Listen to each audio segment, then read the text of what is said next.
C'est une saisie spectaculaire. 2,5 tonnes de cocaïne interceptées il y a 2 semaines, un coup de filet au large du pays mené par la Marine nationale, valeur marchande estimée plus de 50 milliards de francs, une saisie qui illustre l'ampleur croissante du trafic dans le Pacifique. Alors l'enquête suite à cette saisie sur le Dante révèle effectivement qu'elle relève d'un trafic international de cocaïne mené par un réseau très structuré basé au Panama. Une route devenue stratégique pour les cartels sud-américains.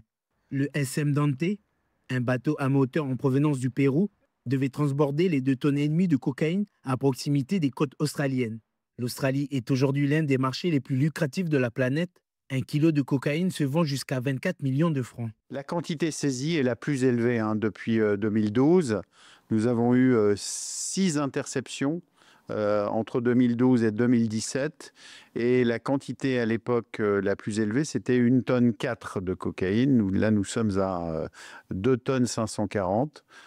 Donc ça révèle aussi un marché qui s'est fortement développé et d'ailleurs qui est en train d'inonder le monde entier.